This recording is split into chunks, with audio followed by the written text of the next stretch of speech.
It was dawn, the cold kind that cuts through your bones. Officer Kyle Bennett unlocked the station door, expecting silence. But lying in the snow was something that would haunt him forever, a German shepherd barely alive. Blood frozen to his fur, legs trembling, eyes half closed. He didn't whimper, he didn't beg, he just looked at Kyle, and then tried to stand. That dog should have died, but he didn't. Instead, he led Kyle straight into a nightmare buried beneath this quiet little town. A missing child, a criminal hidden in plain sight, and a secret echo had carried in silence until someone finally listened. Before we begin, tell me, where are you watching from? Drop your country in the comments. Let's see how far this story travels. And if you believe that no animal should suffer alone in the cold, hit that subscribe button. Because what you're about to hear might just change how you see survival, justice, and the loyalty of those who cannot speak. Ravenshade, Colorado, 6:07 a.m.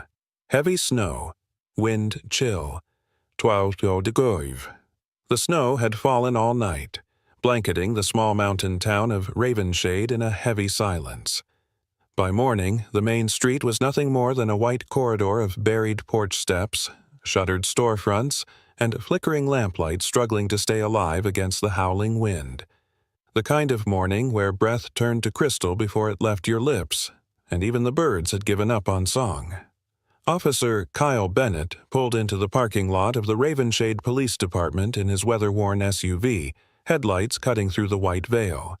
He was 32, lean, and broad-shouldered in that quiet, unassuming way that didn't try to impress. His uniform navy jacket over tactical gray, black gloves clutched in one hand was worn neatly, but his eyes carried a tiredness deeper than lack of sleep. His dark hair was slightly tousled, a stubborn strand curling over his forehead. His jaw was shadowed with stubble he hadn't bothered to shave, and the scar under his right eye, barely visible unless you looked too long, hinted at a past most people in town didn't know. He hadn't planned on being here. Ravenshade was a detour, not a destination, a cool-down post, as his old supervisor in Denver had called it. After the Parkhurst case, a high-profile child abduction gone wrong, Kyle was quietly reassigned. No charges, no trial, just whispers and cold stares in the hallways. A career detective exiled to a sleepy town in the Rockies. He stepped out into the cold, boots crunching over the snow-crusted path. Keys jingled in his pocket as he approached the glass double doors of the station. It was still dark, only the faint golden hue of a nearby lamppost giving form to the swirling snow. Then he stopped. At first glance, it looked like a pile of discarded clothing slumped at the base of the station door, but Kyle knew that wasn't right. The shape was wrong. Too organic. Too still. He took a step closer, then another, and the breath caught in his throat. It was a dog, a large one. German shepherd, maybe 3 years old, male. His coat, black and tan, was caked with ice and frozen blood, matted in places like he had been dragged. One of his hind legs was twisted at an unnatural angle, the paw swollen, the skin broken in jagged lines. His chest rose and fell almost imperceptibly, more like a memory of breath than breath itself. His lips were drawn back slightly, not in a snarl, but in a kind of grimace, as if pain had frozen into his face. His tongue, bluish pink, hung limply from the corner of his mouth, and yet, somehow, he was alive. Kyle dropped to his knees beside the creature, ignoring the sting of snow against his skin. He leaned closer, searching for any sign of response. The dog's eyes flickered, barely, but they moved. Not toward warmth or comfort, but toward him. And in those eyes half-closed, rimmed with ice, Kyle saw something he hadn't felt in months. Recognition, not of him, but of the moment. As if the dog knew this was the line between life and death, and he was trusting a stranger to choose for him. "Jesus," Kyle whispered, pulling off his glove and pressing 2 fingers to the dog's neck. Weak, but steady. "You're not supposed to be alive."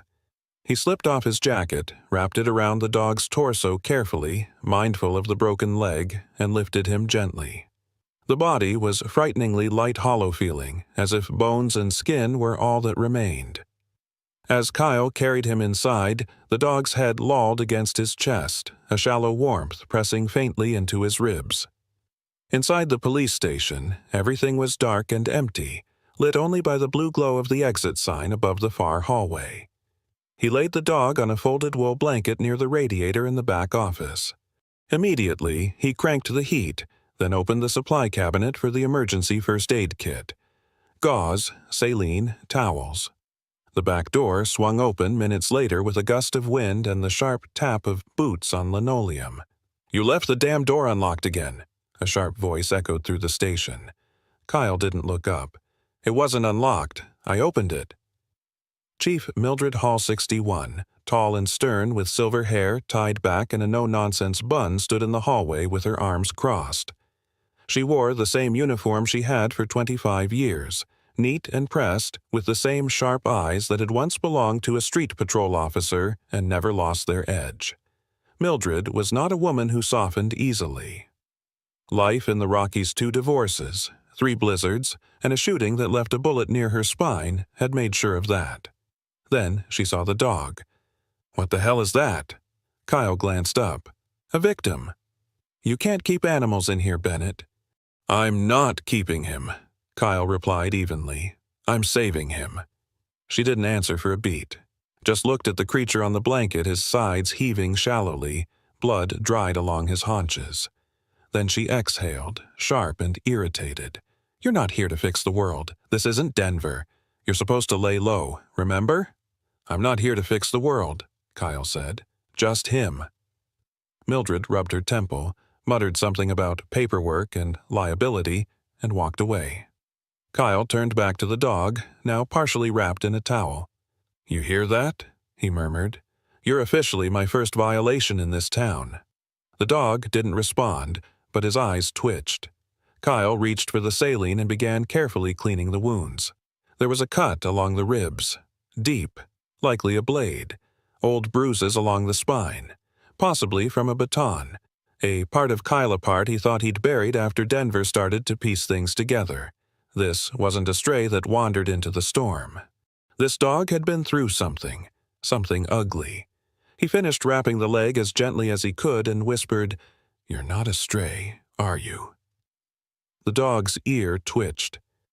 "I don't know where you came from," he added, "but if you made it to this door, you were looking for someone." He paused. "Maybe I was too." He looked down at the dog and thought of names. Something simple, something that fit.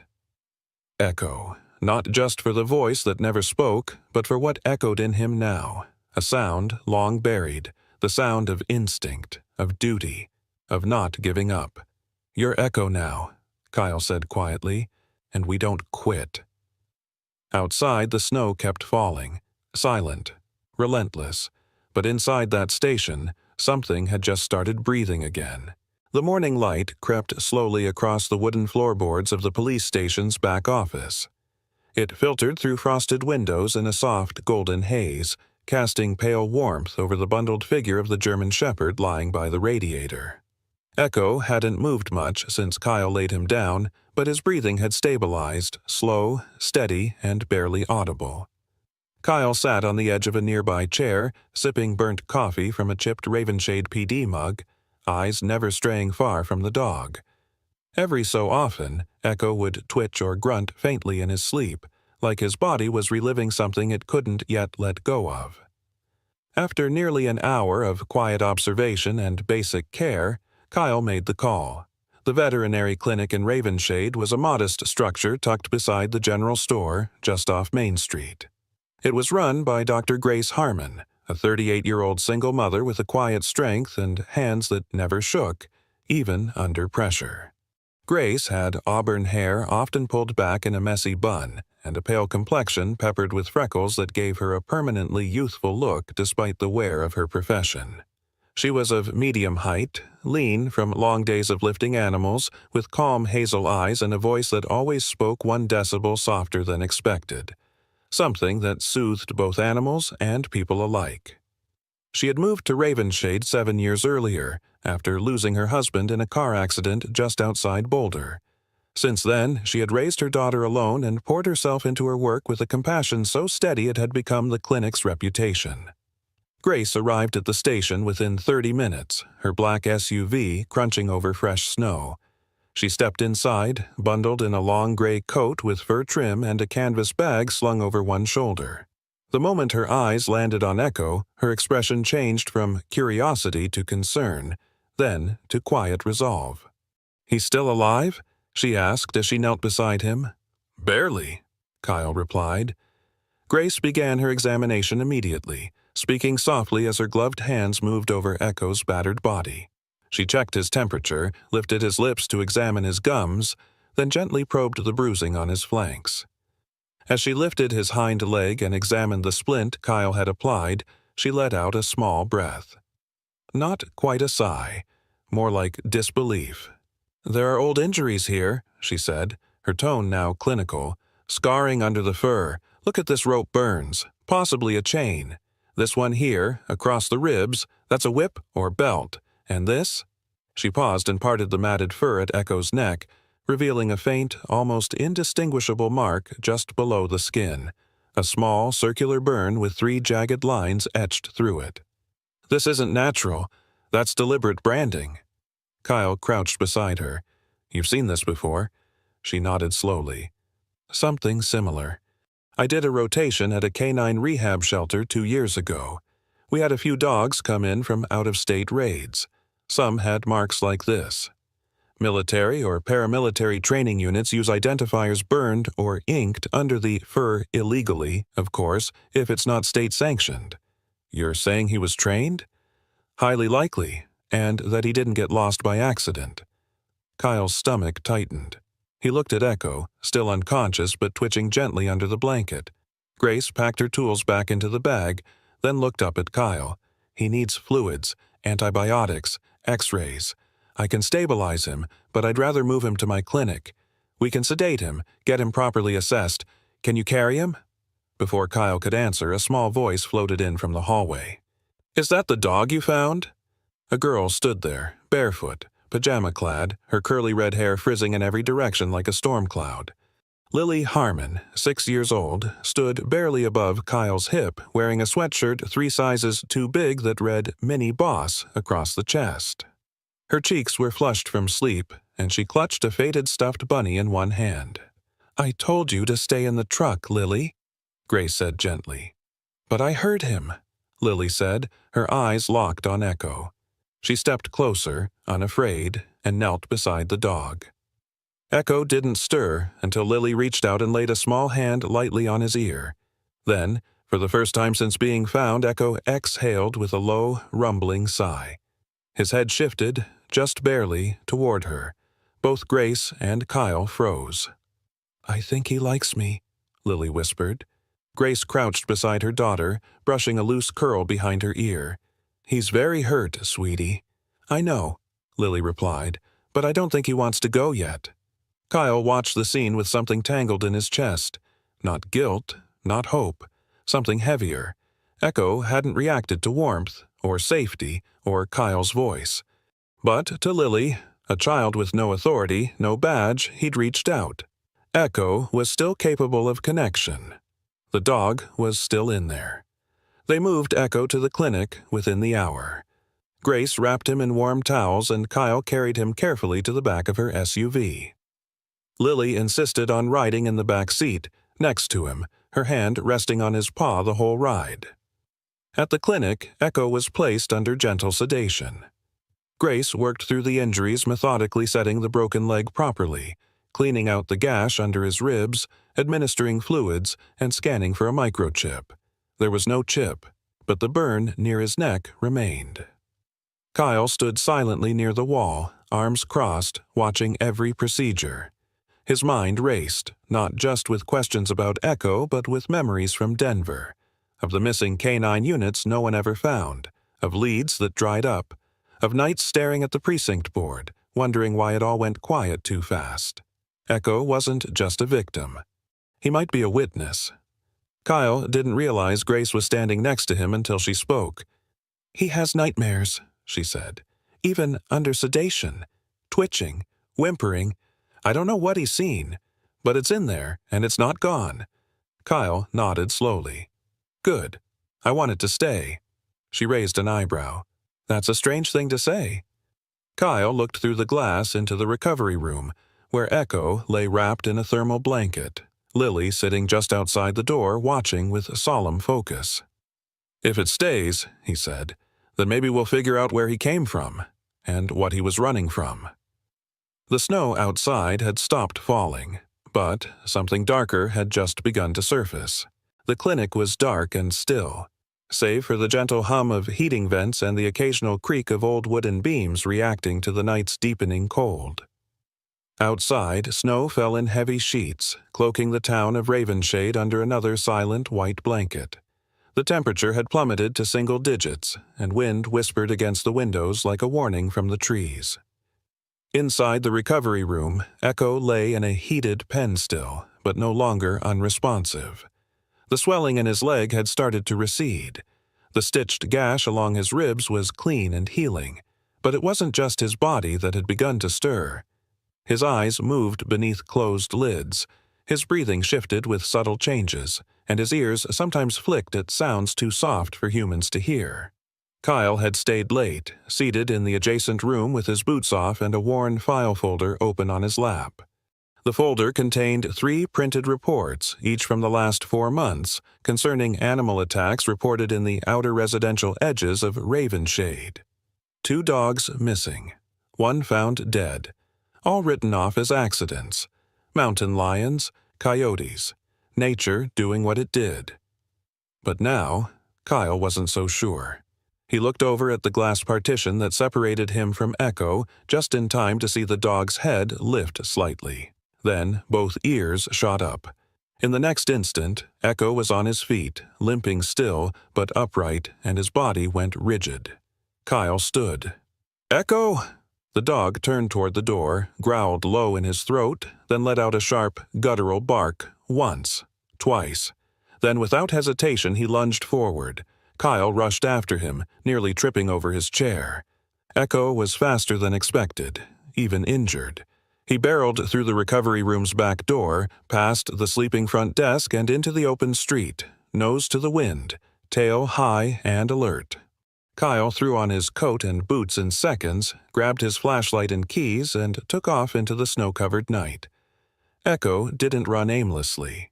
He moved with purpose, nose low, body taut.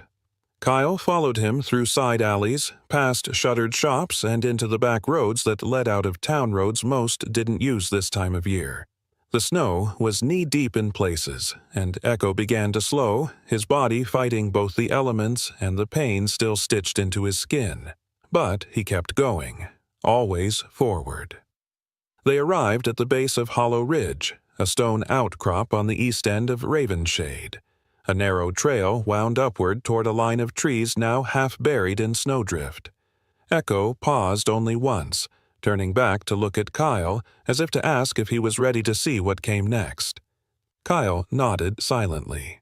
Near the halfway mark of the ridge trail, Echo stopped. His ears perked, and he began sniffing around a section of disturbed snow near a low-hanging branch. Kyle knelt down beside him. At first glance there was nothing but white, but then barely visible beneath the fresh layer, a streak of red.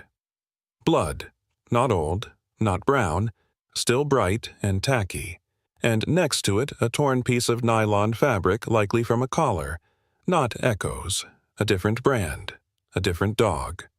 Kyle scanned the area with his flashlight. A few feet away, prints human and canine overlapping in the snow.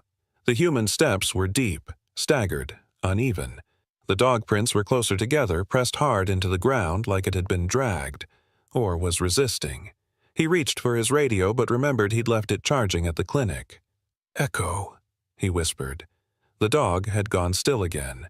Then suddenly, he pivoted left, trotted toward a narrow gap between 2 boulders, and let out a low whine. Kyle followed, ducking beneath the overhang.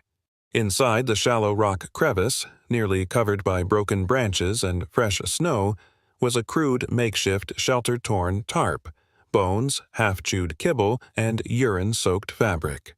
Echo sniffed once, then let out a long, rising howl that echoed through the trees like a siren. Kyle felt the hairs rise on the back of his neck. This wasn't just a lost dog. Someone had been here, and they'd left in a hurry. As he scanned the small site, Kyle's flashlight caught a small metal tag half buried under the snow. He dug it out and flipped it over. It was scratched, rusted, but still legible.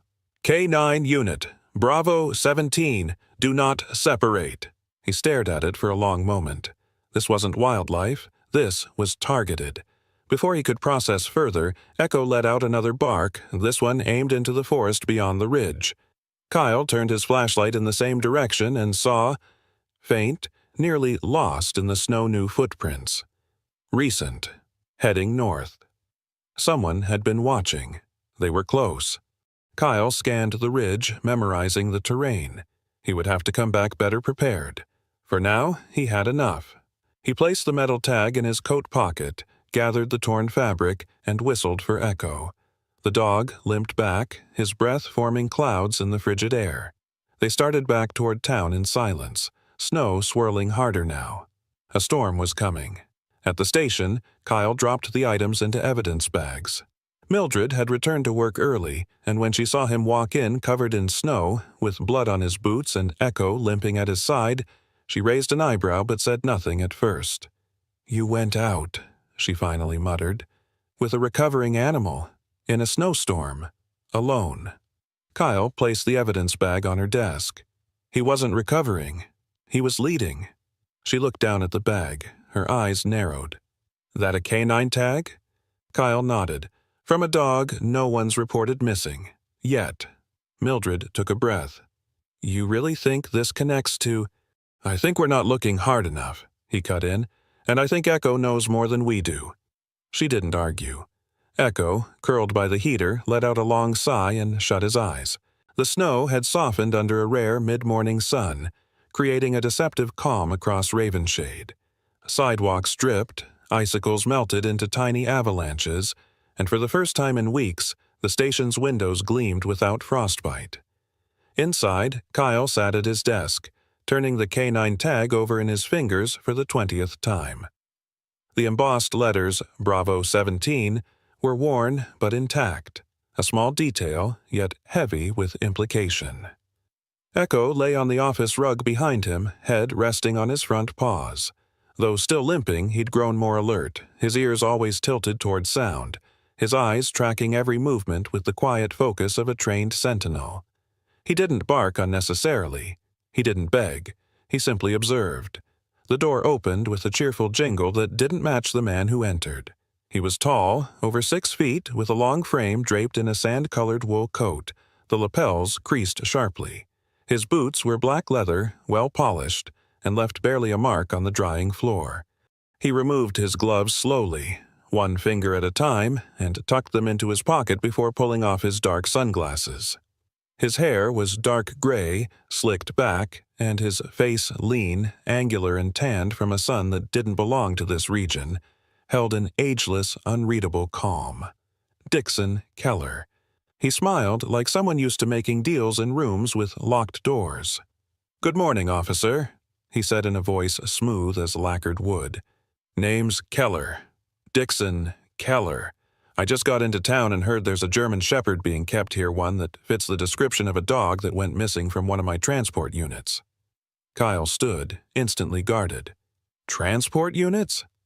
"Yes, I operate a specialty service," Keller replied, slipping a business card from his coat and placing it on the desk. "Mobile canine training and relocation.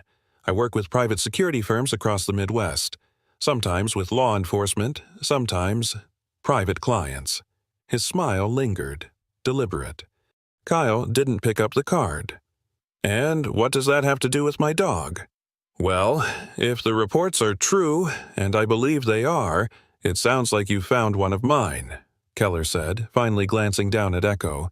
The moment their eyes met, the dog's posture changed. He didn't growl, didn't bark. He backed away slowly until his hind legs hit the wall and then let out a piercing, guttural whine. His head lowered, eyes locked on Keller with wide, frozen fear. "That's unusual," Keller said, still smiling. "Most dogs love me." Kyle stepped in between. "He's not yours."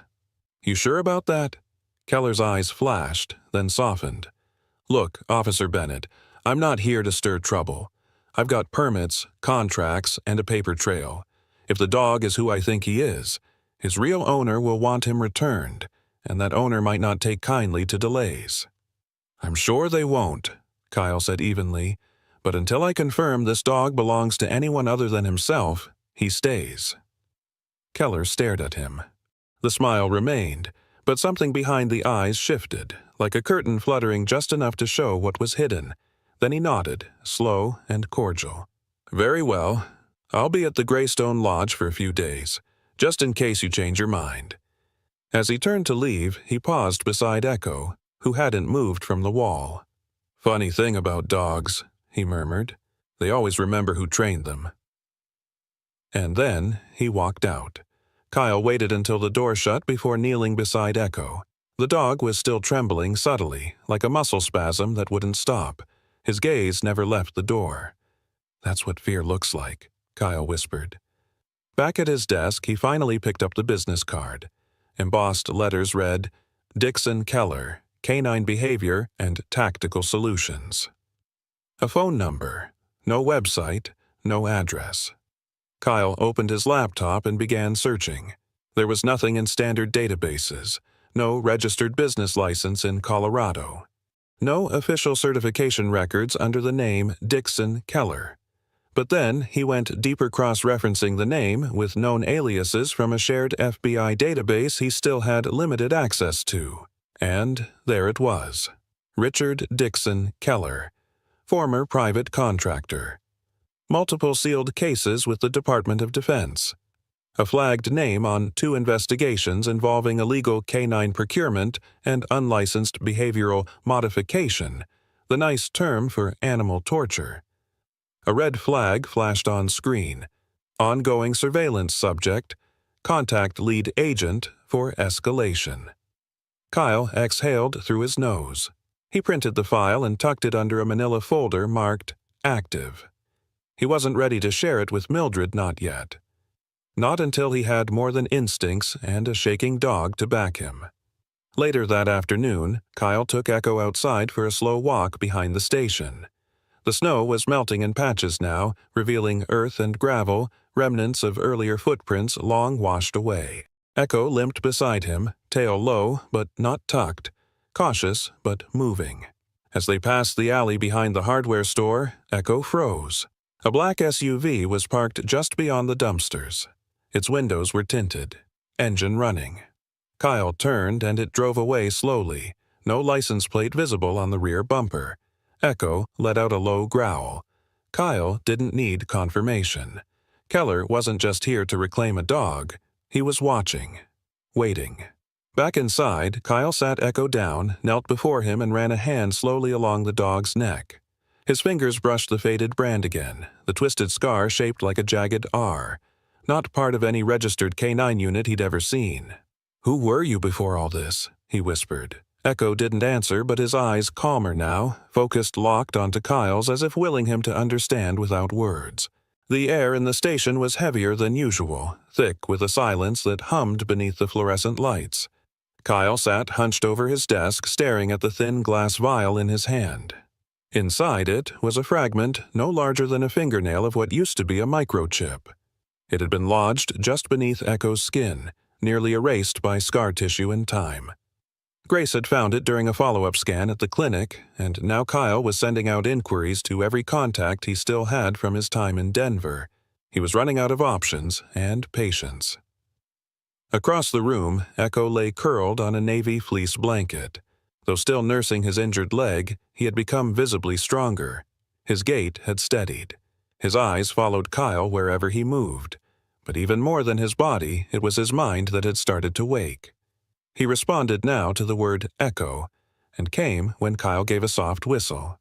But sometimes he would freeze eyes locked on some memory that only he could see, then growl softly at the air. Kyle understood that. He, too, had ghosts that never knocked before entering. The email came back just after noon. A hit. Kyle opened the message, and the words jumped from the screen. Identification matched. K9 Axel. Assigned Federal Tactical Unit 4B, Colorado Division.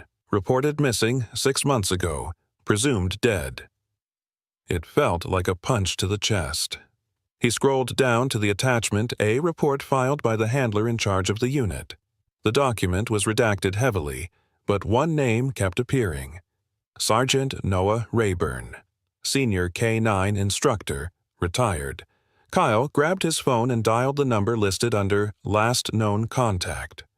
The call rang twice before a gruff voice answered, sounding like gravel dragged across concrete. "This is Rayburn." "Sergeant Rayburn, this is Officer Kyle Bennett with Ravenshade PD. I'm calling about a K9 unit Axel." A pause. Then, "He's dead." Kyle hesitated. "I don't think he is." Another pause. Longer. "Where are you calling from?" "Ravenshade. I found him, or rather, he found me." Rayburn gave a bitter chuckle. "That dog's been dead to the Bureau since last fall. They shut the case down faster than I could sign my name." "I think that's because someone wanted him forgotten." A sigh. Then the voice lowered. "You better come see me." Noah Rayburn lived in a small cabin off the edge of the Rockies, a 1-hour drive from Ravenshade. Kyle made the trip the next day, taking Echo with him. The retired sergeant was a tall, broad man in his early 60s, with a square jaw, gray buzz cut, and arms like firewood stacks. He walked with a cane and wore a flannel shirt with the sleeves rolled up, revealing an old military tattoo on one forearm, faded and warped, but unmistakable. He didn't say much as he let them in. The cabin smelled of pine and wood smoke. A kettle hissed quietly on the stove. When Echo stepped through the threshold, something in him shifted. His tail wagged, not happily, but slowly, like he remembered this place. He walked ahead of Kyle and sniffed the edge of an old training mat near the fireplace. Then he sat down and looked at Noah.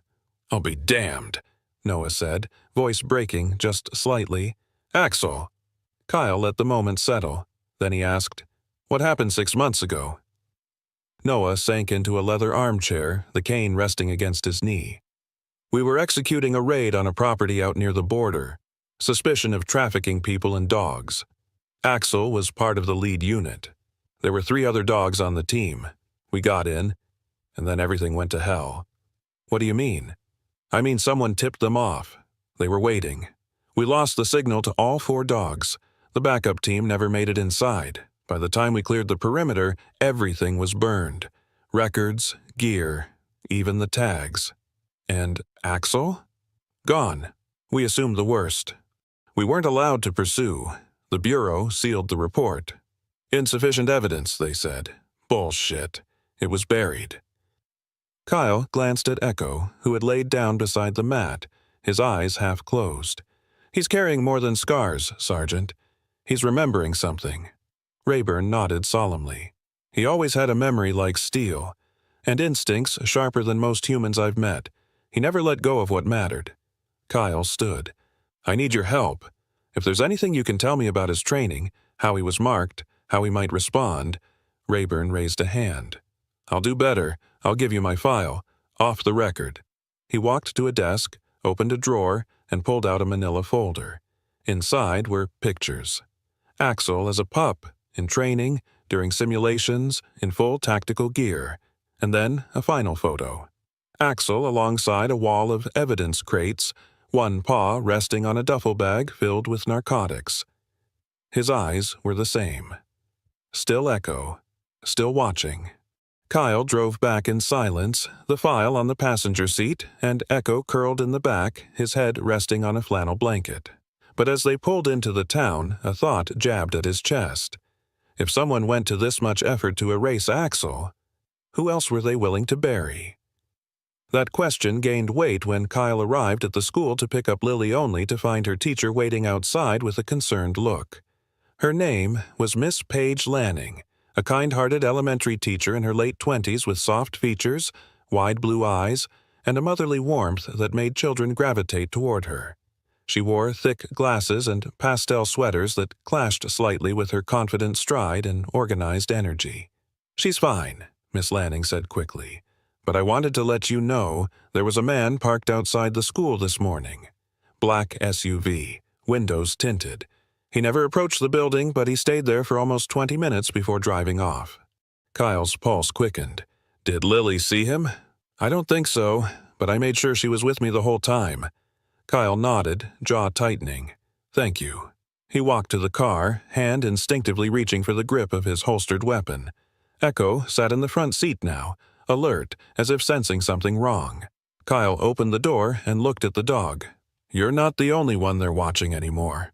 The snow started falling just before midnight, soft at first, then heavier, thick like ashes from a burning sky. By 1:00 a.m., the town of Ravenshade was swallowed in white rooftops vanished under drifts, windows frosted shut, and streetlights flickered like dying stars. Inside the police station, the heat hummed steadily, casting a warm haze over the dim interior. Kyle sat in the corner office, jacket slung over the back of his chair, boots kicked off, his fingers wrapped around a mug of half-cold coffee. His eyes had just closed when the sound shattered the quiet. It wasn't a bark. It wasn't even a growl. It was a sound pulled from some dark, primal place. A howl, raw, ragged, torn from the gut. Echo. Kyle was on his feet in seconds. He sprinted down the hallway toward the medical room where Echo slept. The door was already open. The blanket Echo had been lying on was shredded. Claw marks scraped across the linoleum. Kyle followed the sound of nails scrambling on tile, then silence. "Echo?" he called out. No answer. His gut twisted. He turned the corner toward the front of the station, and that's when he saw it. The front door was open. The snow howled through it, and Echo was gone. Panic surged. Kyle grabbed his coat, radio, flashlight, and bolted through the door. He wasn't prepared for what he saw next. Fresh tracks in the snow small ones. A child's. He didn't think. He ran. 3 minutes later, he reached Grace Harmon's home just off Pine Ridge Road. The front door was ajar, snow blowing into the foyer. Inside, furniture was overturned, a lamp knocked to the floor, and shattered glass glittered beneath the hall light. Kyle took the stairs 2 at a time. He burst into Lily's bedroom. The window was wide open. Her bed empty. Her pink blanket still warm. Kyle's voice cracked as he shouted her name. Nothing. Just the wind and the snow and a silence that made his ears ring. He stumbled back into the hallway, yelling for Grace, and found her collapsed on the kitchen floor. She was in her nightgown, barefoot, face pale as parchment. Her auburn hair clung to her face, wet from melted snow. Her breathing was shallow. He knelt, shaking her gently. "Grace, it's Kyle, stay with me." Her eyes fluttered open, unfocused. "Lily," she whispered. He was here." "Who?" he asked. But she had already gone limp again. He called dispatch, demanded a paramedic and backup, then ran out to the door, and that's when he heard it again. The howl. This time it came from the woods behind the house, long and sharp, echoing off the trees. Kyle turned toward the sound, saw a flash of movement in the snow. Echo. The dog stood at the tree line, fur bristling, chest heaving, his eyes glowing gold in the flashlight beam. He didn't wait. He turned and ran. Kyle followed. The storm had picked up now. Snow blinding, wind lashing like whips. Echo's paw prints filled in almost as fast as they were made. Kyle fought to keep pace, his breath coming in sharp bursts, lungs burning from the cold. But Echo never slowed. Not once. They crossed the old train tracks at the edge of town, then plunged into the dead industrial zone, an expanse of abandoned warehouses and rusting machinery swallowed by weeds and snow. No one came here anymore. No one was supposed to. Echo led Kyle to a long, low building with boarded windows and a rust-streaked sign, Ravenshade Cold Storage. Kyle's flashlight swept over the door, padlocked and sealed tight. Echo barked once, sharp, urgent, and clawed at the metal. Kyle didn't hesitate. He raised his boot and kicked. Once, twice. The third blow cracked the wood, and the door gave way. Inside, the air was colder than outside. Freezer units, long dead, loomed in the dark like tombs. Kyle's flashlight flicked and stuttered as he stepped over broken crates and piles of plastic sheeting. Echo growled again, then darted ahead. That's when Kyle saw it. A pink glove, lying in the center of the floor, dusted with snow and ash. Lily's. He dropped to his knees, picked it up with trembling fingers. His flashlight caught something else in the corner, a small sneaker print, leading toward a metal storage room at the back. Echo threw himself at the door, barking, snarling, then whining. Kyle rammed his shoulder into it. Once. Twice. Then the door snapped open. The room was empty. No Lily. But the scent was fresh. Kyle could smell it now. Sweat, diesel, the faint chemical reek of something acidic. Echo padded into the room, nose to the ground, moving in a slow circle. He stopped near the far wall and looked up. There.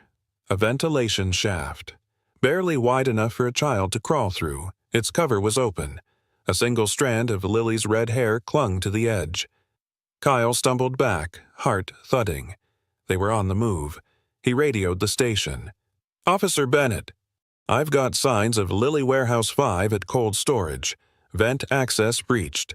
Suspects possibly mobile. Notify all units. Activate Amber Alert." The response crackled back. "Copy that. Backup en route." Kyle looked at Echo, who stood staring at the open vent, every muscle trembling. "You found her," Kyle whispered. "You found her once. We'll find her again." Echo stepped forward and pressed his head against Kyle's chest. Not fear, not fatigue, just focus, silent, resolute. Outside, the snow still howled, but now, so did they. The wind had settled, but the cold lingered like a breath held too long. The sky remained a bruised shade of gray as dawn crept over the snow-covered outskirts of Ravenshade. Kyle's breath fogged in the icy air as he trudged behind Echo, whose black and tan fur stood out starkly against the white terrain. The dog moved with purpose, nose low to the ground, tail held taut like a compass needle. They were following a narrow trail that led beyond the cold storage warehouse down a forgotten road that once served delivery trucks but now lay broken, littered with rusted metal and glass shards. Kyle recognized the area vaguely. An old logistics yard shuttered after a fuel contamination scandal 3 years ago. The town had buried it in memory like a wound no one wanted to reopen. But Echo remembered. The dog halted suddenly at a clearing strewn with burnt tires and metal husks of old trailers. His ears perked. He circled, sniffed the frozen earth, then barked once, twice before racing toward a corroded semi-trailer parked at the edge, partially hidden by snow-laden pallets. Kyle caught up, his flashlight beam dancing across the chipped blue paint of the container. Echo stopped at the back doors, lowered his head, and growled, not with menace, but with urgency. Then he barked again, 3 short, sharp bursts, and stepped back, gaze locked on the rusted padlock sealing the doors shut. Kyle's fingers trembled as he unholstered his crowbar from his belt. 1 strike, 2. The lock snapped on the 3rd. The metal groaned as the doors swung open, releasing a burst of stale air thick with mildew and ammonia. Kyle gagged slightly. Echo whined and darted inside. The flashlight flickered across the cramped interior. Cardboard boxes, broken crates, and torn tarps littered the floor. Rat droppings marked the corners, but in the center stood a wooden crate, large and low, with holes drilled along the sides. A makeshift cage. Kyle stepped closer, heart pounding so hard it made his ribs ache. Inside the crate, curled like a discarded doll, was Lily. Her hands were bound with zip ties. Her mouth was covered in silver duct tape. Her red jacket was smudged with dirt, and 1 shoe was missing. But her eyes, those wide, terrified, tear-brimmed eyes locked onto Echo as he whined and pressed against the crate, tail wagging frantically. Then she cried. A muffled sob escaped beneath the tape as tears spilled freely.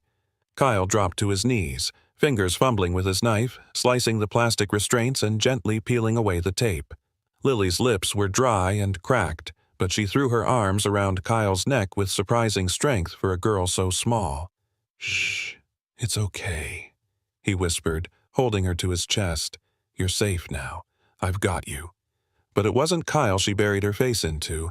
It was Echo. The dog whimpered, licking her cheeks, pawing gently at her jacket as if to make sure she was real. The moment felt suspended in ice, a miracle carved from terror.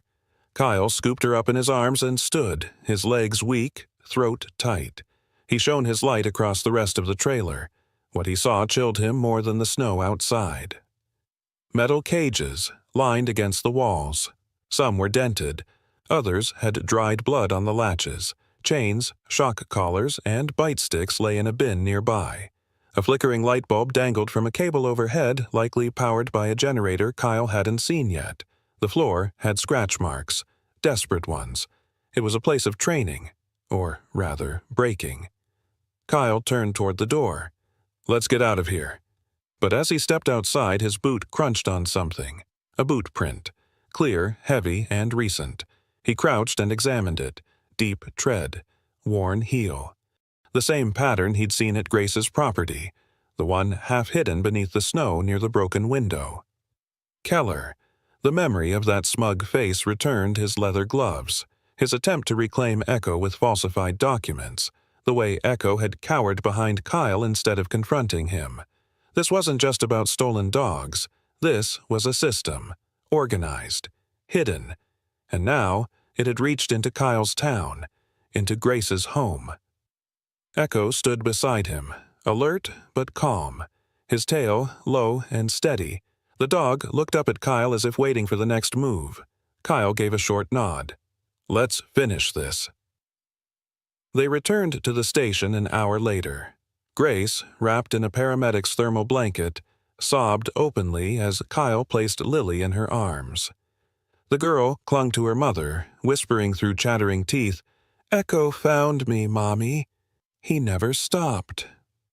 Grace, a woman of science and skepticism, pressed her lips to her daughter's forehead and looked up at Kyle. He's part of this family now." Kyle said nothing, just placed a hand on Echo's head. The dog leaned into his touch. Deputy Clark, a tall man with a stocky build and tired eyes, stepped forward with a laptop. "We pulled the GPS data from Echo's old canine collar. It's still transmitting. The route leads straight to the warehouse and every place you passed. It's airtight evidence." Kyle exhaled.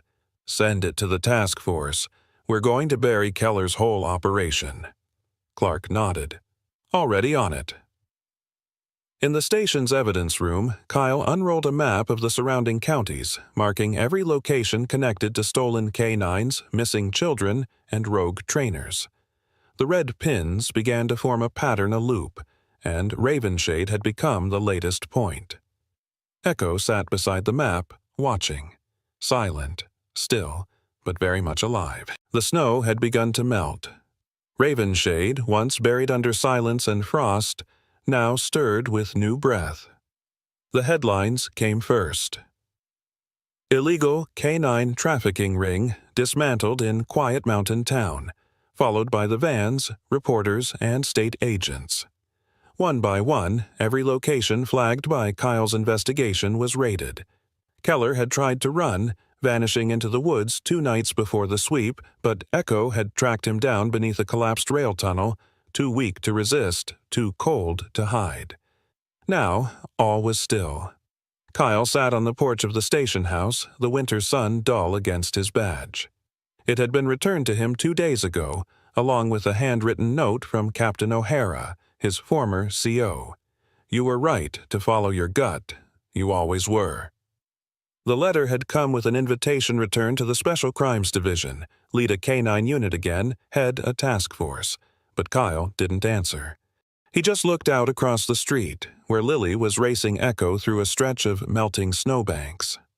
She laughed when the dog skidded, pawing clumsily through slush. Her red scarf trailed behind her like a ribbon of flame. A woman stepped onto the porch beside him, Mildred Warren, the station chief. Short, square-shouldered, silver-haired, she wore a thick wool coat and a thin-lipped smile that rarely bent. But today, her eyes softened. "They're making statues of him, you know," she muttered, lighting a cigarette. "There's talk of putting one right in front of the academy." Kyle chuckled. "He'll probably just pee on it." Mildred snorted. "Good dog."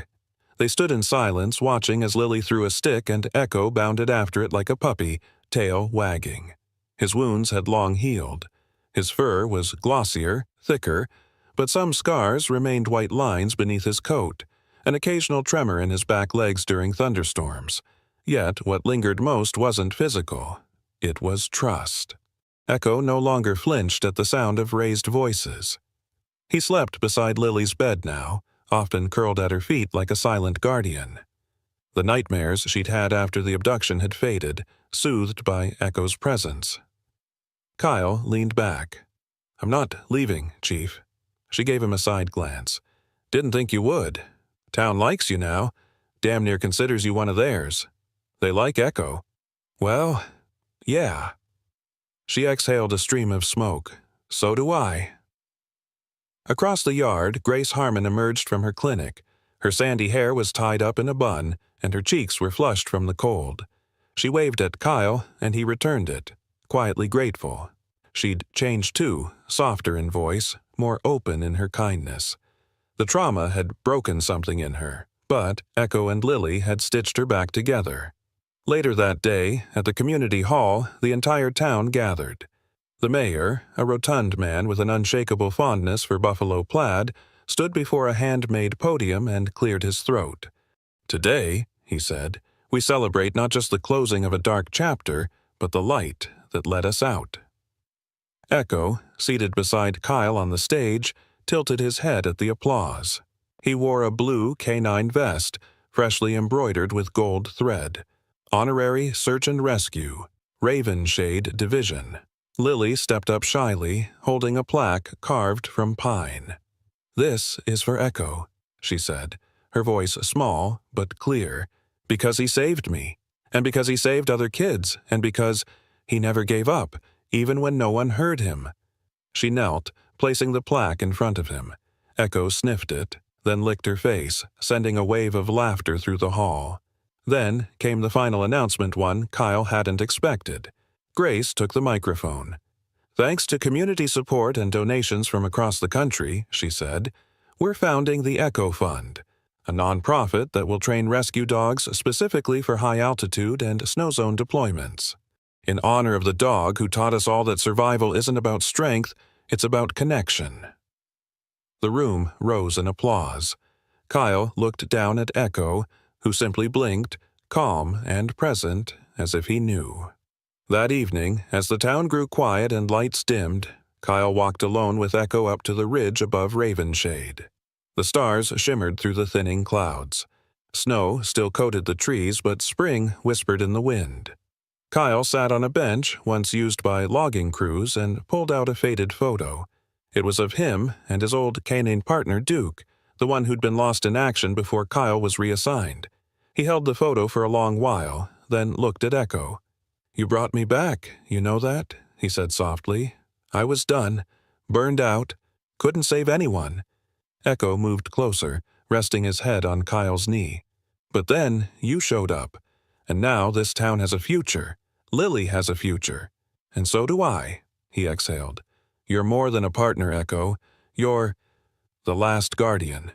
The one who watched when no one else did, who howled into the dark and kept the fire alive." Echo didn't respond. He just stayed there, like he always did, quiet, loyal, unshaken. Snow began to fall again, light as ash, glowing silver beneath the moonlight.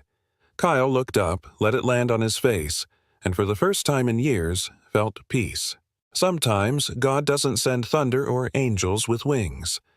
Sometimes he sends a broken dog through the snow, a child's silent tear in the night, and a man who chooses compassion over comfort.